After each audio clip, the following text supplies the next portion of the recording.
This video is brought to you in part by the patrons of the Lazy Eyebrow, and from the comments and watch time from viewers like you. Thank you!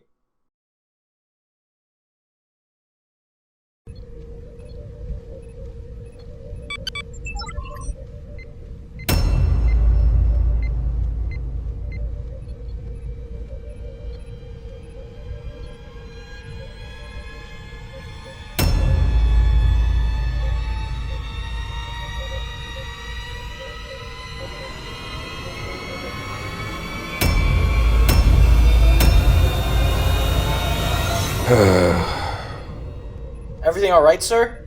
I don't know, man. It's like everywhere I look, people hate me for something I didn't do. I was trying to do my best to help all those years ago, and despite years of trying to prove myself, it's like I'm still being punished. I'm sorry to hear that. Wait, who are you?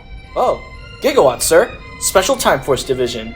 Time Force? Yeah, I'm the first set of experimental time traveling team put together by Perceptor. You can travel through time? Yep. Just for observation, though, unless something really needs adjustment.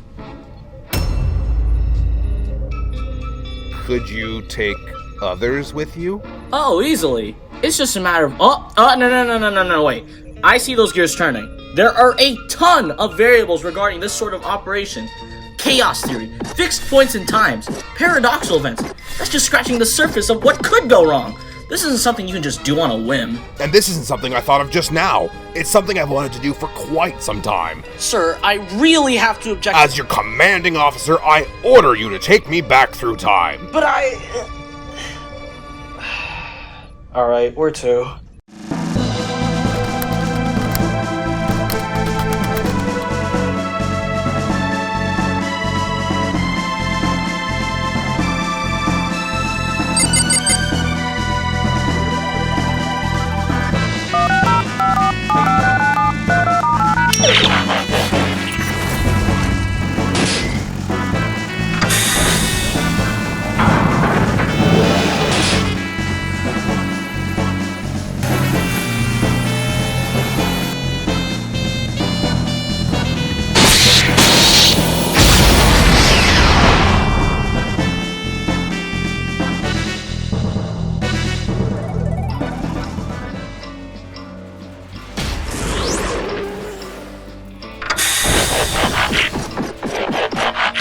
Wow, we're really here. You didn't tell me you were taking me back to this? We really can't be here! Don't worry, I'm not gonna get involved with anything important. I'll be right back. But the slightest mistake could screw everything up!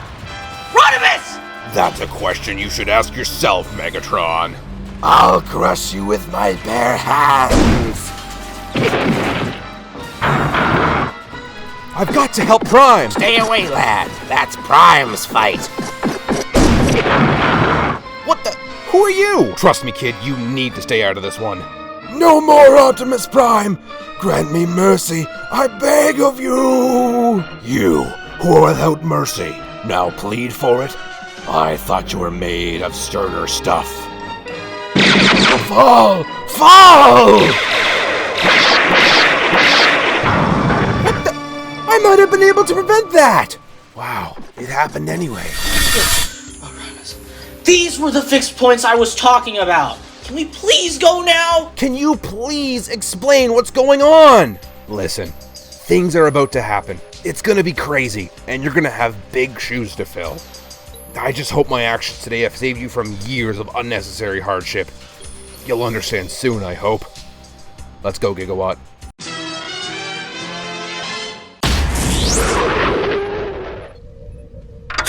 Listen, I don't care if you're my commanding officer. That was reckless. We really could have messed up the timeline. You're lucky all you tried to do was change a fixed point. Don't ever ask me to take you anywhere again without consulting a proper scientist. Man, it's like people think they can go anywhere they want with no ramifications. Go back in time, make themselves feel Well, rich, completely ruin at least I won't be blamed for it anymore.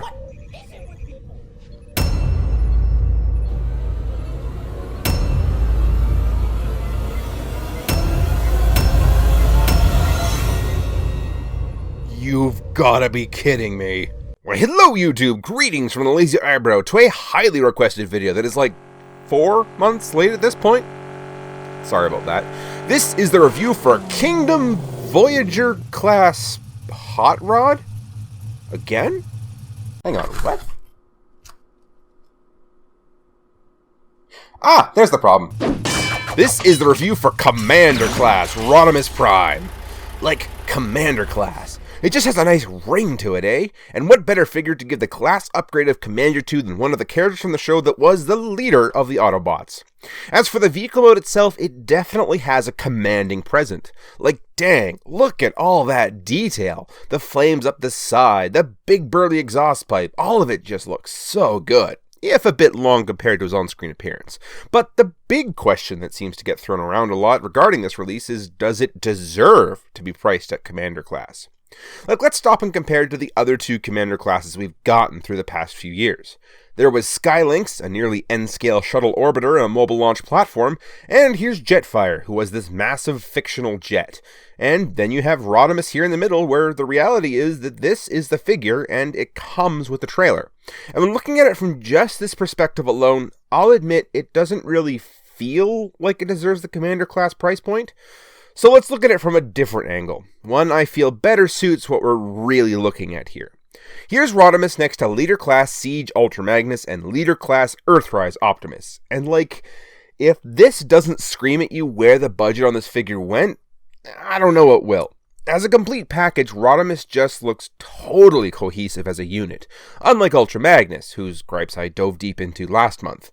And while Optimus looks fantastic in his truck mode, in fact probably one of my favorite mainline Optimus figures to date, the trailer looks borderline unfinished. Like it was the budget left over from whatever they threw at the robot, and it really shows.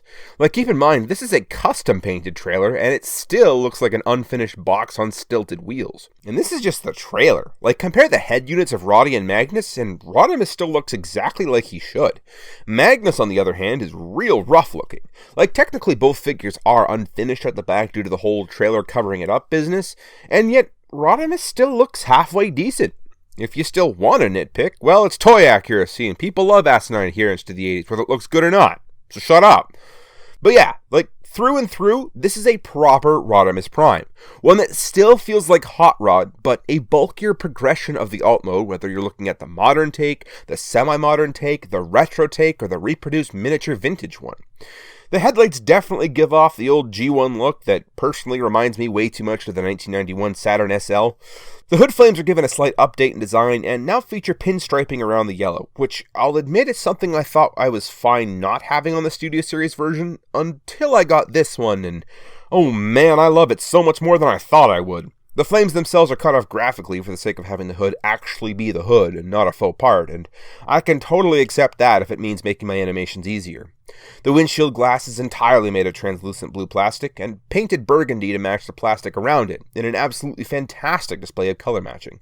Like, top marks for doing that here. It looks great.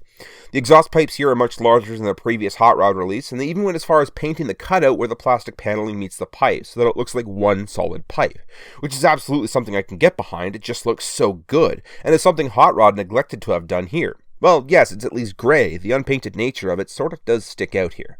I love these little vents up top behind the canopy glass, though a touch of panel lighting goes a long way here to give it some depth. The feet hanging off the back, while unappealing, does get a slight hand wave, as 1, the intended look is the Space Winnebago, so you rarely have to look at them. 2, it's toy accurate, so that's a plus, I guess. And 3, they sort of tried to do something with it anyway by means of the exhaust vent grilling here, so it's alright, basically. Now, as for the big, doofy rear wing, I don't know what to think of this. Like, at first glance, sure, it suits him animation-wise. I'm just not really on board with how they went about doing it. From the top, it looks great for the figure. However, closer inspection reveals a fun little shade of blue there, which means that, yes, they did run out of room on one of the molds and picked the translucent blue mold to cast the entire rear wing, and then blasted it with 3 or 4 coats of yellow and orange. Like, painted wing in general, that's a lot of paint, but fine if you need to, I guess.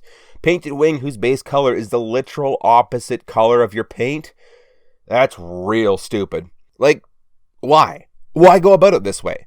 All of these toys that actually get used are going to look pretty rough after a few years, and this isn't even a part you can just not interact with, because the entire piece is a connection point for the trailer.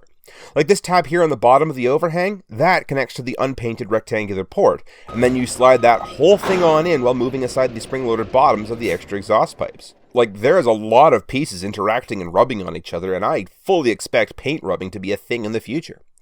That aside, though, man, look at the full package. Like, to me, while not perfect as it is quite a bit longer than the G1 toy and on-screen appearance, the masterpiece or really any attempt at a Rodimus Prime, I still really like how it turned out. Very becoming of the idea of what Rodimus in G1 was, and it personally hits me in just the right way. Like, the extra pipes that rest over the top have this curved molding to them that make it appear like Rodimus's existing vehicle pipes are actually routing themselves to the geometry of the trailer, which then curve and find themselves here at the top, like some big old pipe organ of CO2. I will admit, not a fan of the big gap in them where the wing has to slot through, but that's sort of unavoidable with the way things have to move, so I guess I can live with it. All things considered, though, this totally feels like the proper evolution of Hot Rod's exhaust system, going from those visually loud V6 sports car exhausts to the V12 diesel pipes this thing is rocking. Like, the pipes on this thing are really doing it for me here, and are easily the most over-the-top, but in a good way exhaust system I have ever seen on any Prime figure. As for the rest of the trailer, it's fantastically done as well. You got this in-your-face flame job tampograph on the side of the trailer that, again, makes me wish that something could have been done about the spoiler to make it fit in without introducing that big ol' slot, as it takes away from what otherwise looks pretty cool. The upper portion of the trailer is coated in a ton of paint and an Autobot symbol, but annoyingly, it doesn't seem to quite fit flush together, which I hear isn't uncommon. The back looks very well sculpted, significantly more going on here than the Leader Class trailer from 2020, with not just one, but 2 hinged doors. And not even that, the designers also included little pneumatic struts for the trailer door too. Like, the details, man, that's so cool! Door goes down, door goes up. Door goes down, door goes up. Loading ramp! Both trailers, though, also include the locking systems for the base thing that the trilogy was doing way earlier. So if you got a piece of ironworks, you can do some sort of tractor tug-of-war thing until Optimus's 2-piece door eventually comes apart at the seams and they both snap away at high speed. As for other articulation of the trailer, though, it also opens up much like the original did, and much like Optimus does, and features 36 different 5mm ports for you to plug as many or as little things as you want. And the trailer deck itself is much wider than previous releases, which is nice because that means we can actually accommodate pretty much any deluxe car now, all the way up to the wider vehicle modes of the older generations line, which is great for a reason I'll get into later. The Transformers will return after these messages. This episode of Lazy Eyebrow is also sponsored by Hobbies with Jose. Hobbies with Jose is a YouTube channel that features all sorts of content, from gameplay to Transformers reviews, model kit builds, but most importantly, he's got a weekly series of how to completely repaint your Transformers start to finish. Like, for example, here's his Gigawatt mod. I want this done to mine. This is such a beautiful rendition of Gigawatt. The content itself is incredibly well filmed. It features everything from disassembly of the figure with screws, pins, you name it, he takes it down to the nuts and bolts. And then goes through the paint stripping, any mods he does, filling holes he doesn't like, drilling holes he needs to drill and then filling those, sanding, priming, detailing, everything, you name it. Start to finish, you get yourself a full customized Transformer. Like, I personally get asked all the time to do tutorials on how to do my paint job. Heck no, go watch Hobbies with Jose because he knows what he's doing, and half the time, I don't even know if I know what I'm doing. Like, here's his Optimus, here's Megatron, here's Gigawatt, and he's currently in the middle of redoing Studio Series 86 Grimlock, which you can check out in a card up there. So again, thanks to Hobbies with Jose for sponsoring this segment. If you're looking for a qualified look into modding your Transformers, look no further. Otherwise, let's get back to the review.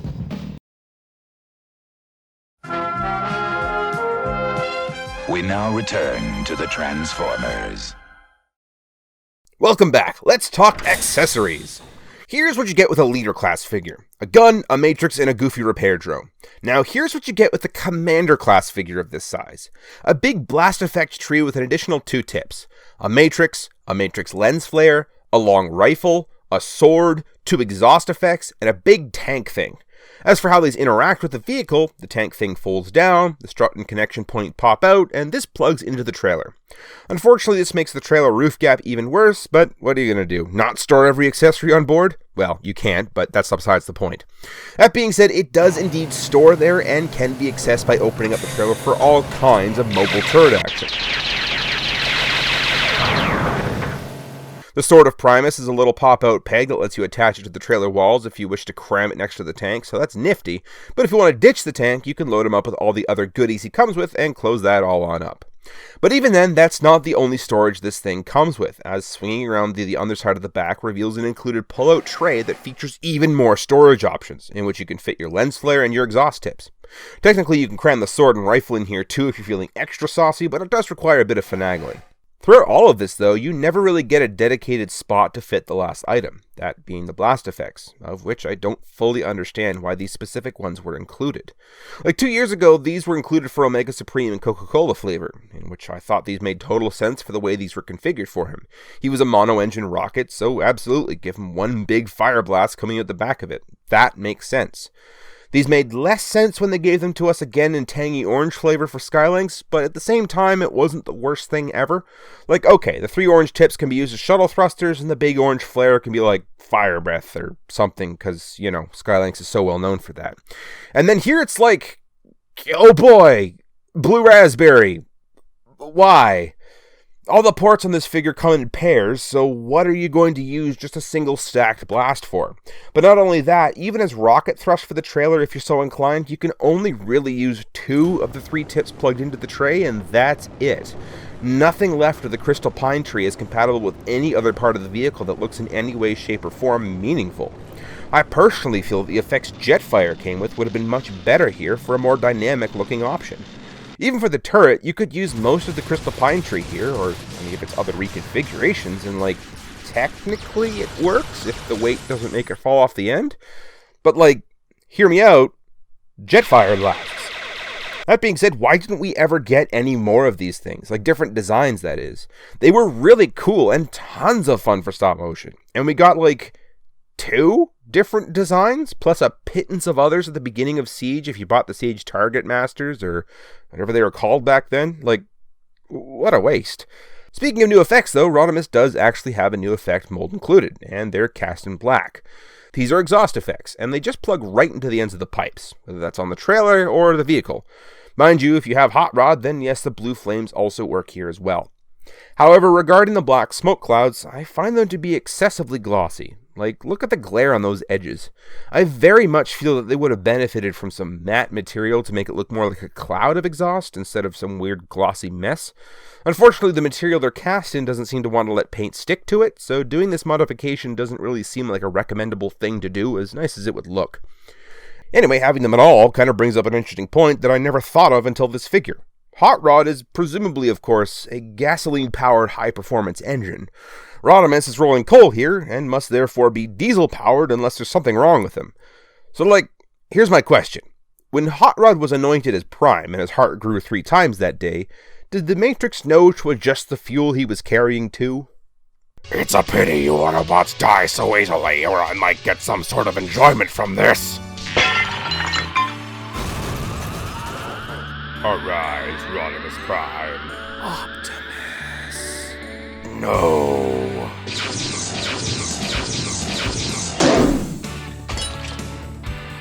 This is the end of the road, Galvatron.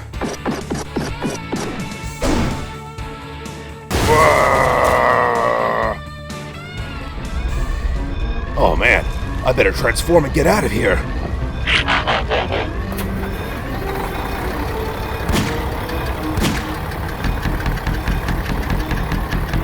What the?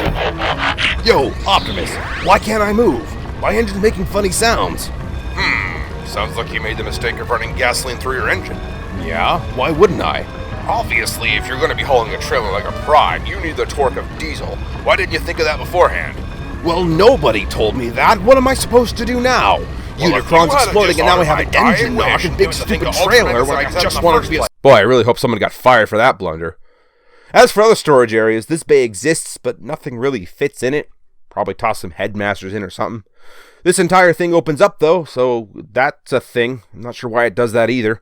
And finally, we come to the rifle. It can go in that tray crammed in as mentioned, or the spacing will allow you to place it there if you remove the tank and have the trailer close up. As for storage on the head unit itself, though, that spacing also allows you to put the rifle here, as dumb as that looks. Or you can use one of those pegs and borrow from Hot Rod to get a triple barrel attack vehicle, or whatever you fancy, really. Clips on the underside of the car where the calves are allow you to attach the sword here for an underplacement as well that still has some clearance for rollability. So, you know, options. As for size comparison, let's start with the molds that are consistently retooled so you can get an idea of what it would look like next to your stuff. So here's Generation Select's Bug Bite, Earthrise Smokescreen, Kingdom Sideswipe, Earthrise Trailbreaker, and Kingdom Inferno. Here's Rodimus next to Hot Rod, Hot Rod, Hot Rod, and Hot Rod. War for Cybertron G Prime, War for Cybertron S Prime, B Prime, and War for Cybertron E Prime.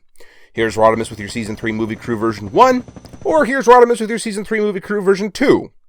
And here's Rodimus with the movie Decepticons. And finally, what's the actual scale? Again, sort of difficult in that it's a fictional vehicle, but I went with width priority since trailers are pretty much consistent that way, which puts them at 82.4 millimeters. The average trailer's width is 2.59 meters, which means scale-wise he's 1 to 31.43, or rounded down, we're going to take it to 132. Other vehicles in that scale feature the likes of Reveal the Shield Jazz and Reveal the Shield Trax, which is another reason why I was pretty psyched that the Trax could fit inside the trailer. Other close comparisons involve Punch Counterpunch and his 133 scaled 2016 NSX inspired vehicle, and Off-Road B with a very proportional 133 Ford GPW. And yeah, that coupled with the 132 6-foot guy, I'd say it looks pretty good together, if not a bit short for what a trailer could be, but hey, there's no recommendation on what your trailer needs to be height-wise.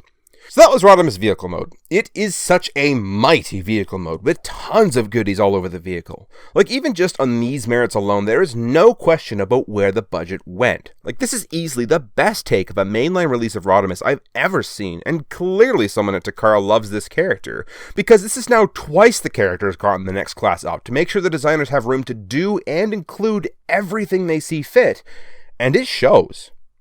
So on to transformation. Start by removing the trailer. Fold in these little flaps, and bring the spoiler section up and out of the way. Unpeg the windshield, but be careful as I've already had one of the pegs snap here, and clip and move the arms out to the side.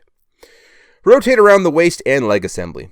Unfold the feet, separate the legs, unfasten the rear fenders from the legs, and then open up the back panels, then extend the legs in their double hinge. Slide the wheels into the fenders, and then rotate them inwards until the wheels slot into the sides of the cabs with a slight bit of flexing, then close up the doors. At the front, move the arms all the way out to the side, fold in the flaps that cover the front fenders, then pull the chest out of the way. From there, rotate around the shoulders of the base, then collapse the armatures until they snap into themselves, locking it all together, then bring up the chest on its armature. At the base of the neck, make sure this gray piece is clicked in all the way, but be aware it is kind of a stiff click into place. It's important though that you do it, because if you don't, your chest won't sit flush at the waist when you're all finished. From there, that gray piece is going to rotate back and clip itself into the port attached to the windshield. Again, another stiff connection, and one that scares me more than anything coming apart than it does going in because of how much force is required to separate those two pieces. Next, fold the chest into the waist and push the top of the chest in until it firmly slots itself. Bring the spoiler up, rotate it around, and then slot that into the rectangular port on the windshield. On the arms, open this flap, move this bit down and rotate it, and then rotate around the entirety of the pipes.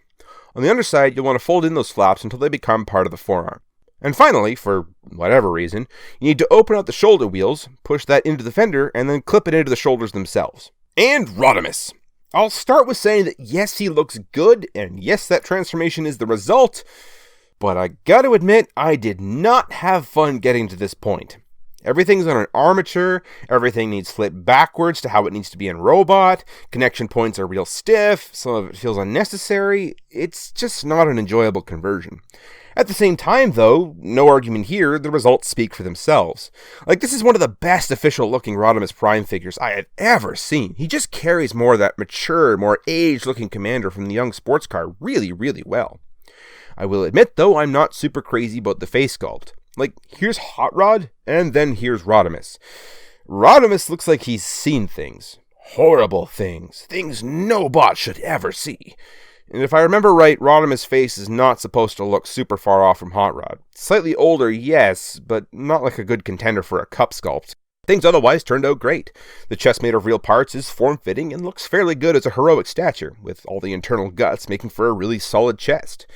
The wheels are really, really weird. I don't understand why it was necessary to have them collapse and peg like this.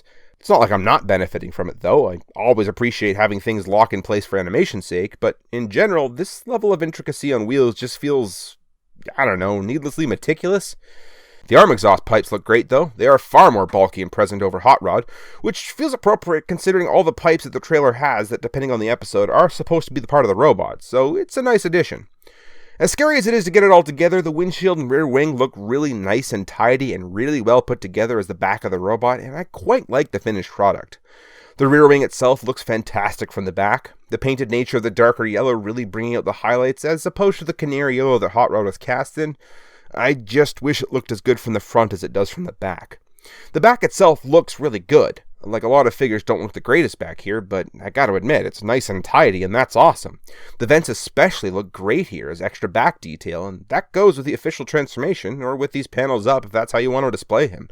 I absolutely love the way the whole crotch piece has been designed. Like, in the neutral pose, it looks like a solid component.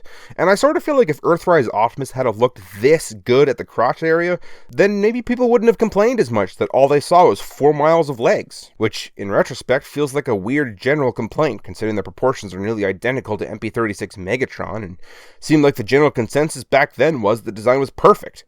I don't know, man, people be whack.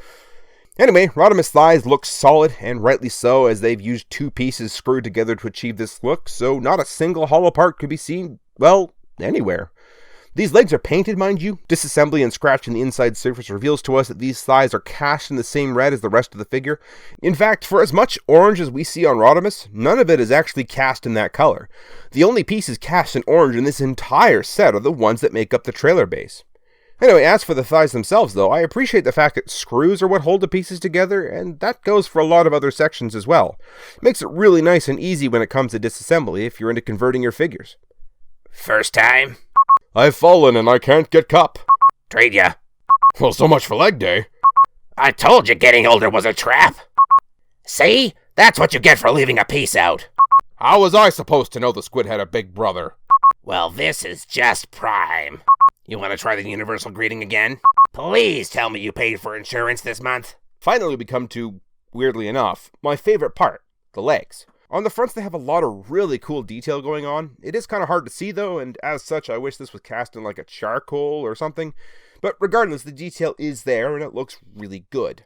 The calves house all these fendery bits and are closed up by the extra paneling. Doesn't close it up perfectly, but the fact that all the red is encapsulated nicely in there for a solid leg makes for really clean legs too, that are mostly black and uniform in color, which is also nice, especially when compared to Hot Rod with all that vehicle coloring showing up on the back. As I said before, it's incredibly apparent that someone on the design team really loves Hot Rod and Rodimus. Like, look at these two. They both look like near perfect replicas of their on-screen appearance. Both of them use a lot of clever tricks to morph and skew and transform themselves from fairly accurate vehicles to fairly accurate robots, with some but almost no compromise, which for mainline releases, that seems kind of magical. The Transformers will return after these messages.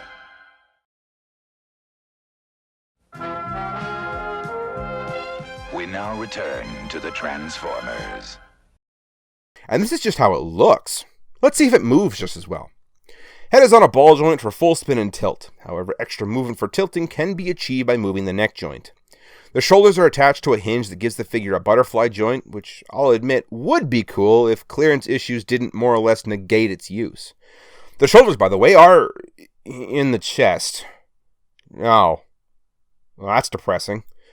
Now, I'm not going to pretend like I know the ins and outs of toy design, but I do know that when animating, this method to give outward movement is the most annoying. Like, here's one example. He can't really go for that big bear hug that every other toy with proper shoulders can go for, which goes for Leader Class, Voyager Class, Deluxe Class, to even the other Commander Classes, Core Class, and so small you can't even count them as Core Class. Like I said, that butterfly joint, that's nearly useless. Anyway, the elbows are double jointed for 170-degree bend action in one direction, and that's because, for whatever reason, the bicep rotation was moved to in between the elbow joints. So instead of being able to rotate the double bend of the bicep like a normal figure, he moves real weirdly and only gets 90 degrees in any direction except forward, and that's only if the exhaust pipes play fair and don't get in the way of the bicep. Look, again, I'm not a toy engineer. There's probably a reason for all these choices. I'm just having to animate arms that move really, really weird. That being said, you'd figure for Commander Class pricing, we could get some decent articulation points instead of whatever this jank is, but no, you're right, the tires need to peg in. Anyway, griping aside, the hands are actually pretty good. Like, it has this inward movement, which definitely helps later for matrix bearing, rotation at the wrist, and the part that really blew me away, MPO3 Starscream style articulated fingers. You get the last 3 with a single knuckle pin, the same on the forefinger, but nothing on the thumb, and that's kind of okay. But like, man, this is the most articulated I've ever seen a mainline release hand. Like, my goodness! Makes it perfect for pointing and telling Galvatron, end of the road. As for the chest, it opens up to show off the matrix chamber. Waist rotation exists, and beautifully at that. Legs go back a little bit, and forward an absolutely insane amount. Like, that's almost obscene considering how flush it looks otherwise. And it features additional articulated hip plating, so there's no hollow bits, and still room for 110 degrees of outward split. Evidently, he is not the Van Damme though, but that's okay. Thigh rotation exists, as well as double jointed knees, all of which function exactly like I wish the arms would. Like, these legs are such a joy to work with, and are kind of the key to a lot of the animations you've seen in this video. Like, at least 3 of the transformations thus far have been entirely without rigging, because the legs are just that good and stable. And the feet are a big proponent of that too. They go forward quite a bit, they have full tilt range, and the toes fold right over, meaning whatever position you have your leg, the feet are right there providing a stable base, and honestly, that's been nice. Makes for great superhero landings, pointing out incoming Decepticons, challenging Blur to a foot race, or pulling off the iconic Prime pose while he leaps through the air. I mean, come on, he's stolen everything else Optimus had. This isn't exactly the most sacrilegious thing he's ever done, is it? So all of that and a bag of chips later, and we still haven't talked about the accessories he comes with. So let's whip out that trailer and talk accessories. First off, the tank thing still retains its functionality from vehicle mode, except it also has a built-in blast shield, and handles with full swivel, making for a near-perfect G1 toy replica reference in which Rodimus can grab a hold and shoot his mobile turret. Or he can team up with a villain of the week and blast Quintessons as they all try to escape their clutches.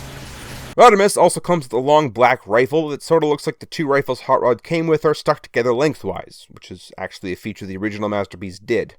However, it's molded black like a G1 toy. Somewhat of a shame, as it would have looked cool in silver like it was a fusion of the 2 guns from Studio Series Hot Rod. I get that the Masterpiece is the only time that's ever really been done, though. Otherwise, the rifle looks good in its own right, with 3mm compatibility for the big doofy blue raspberry Omega effects, which also work in the turret.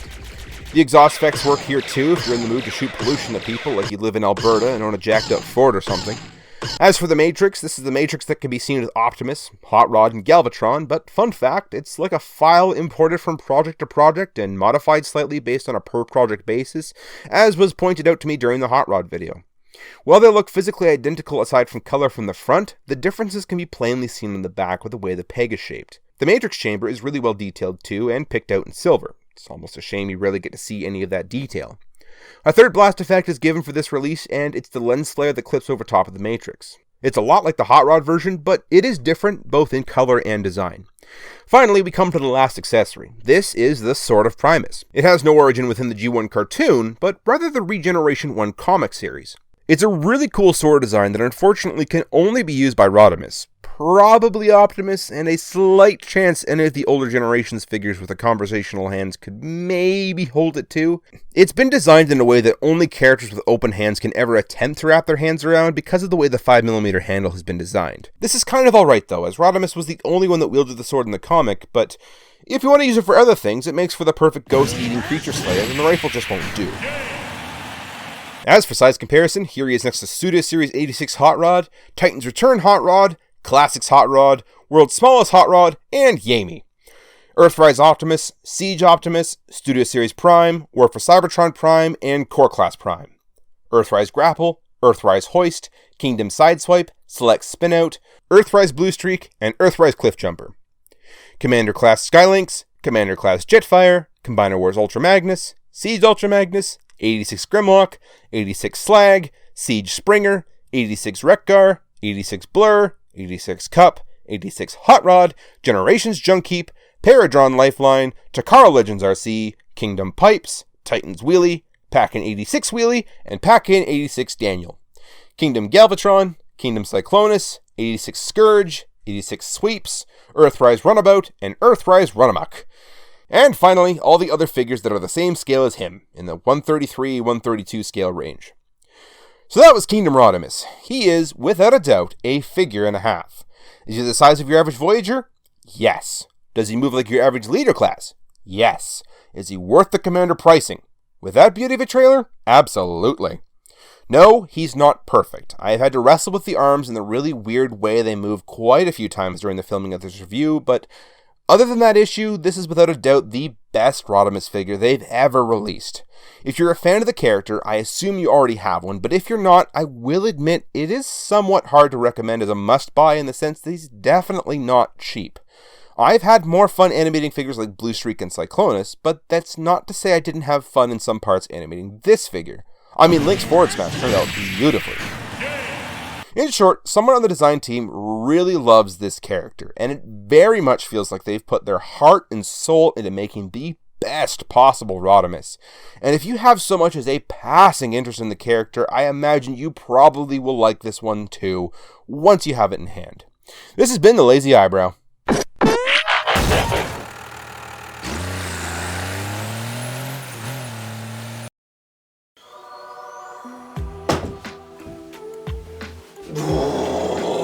I'm done.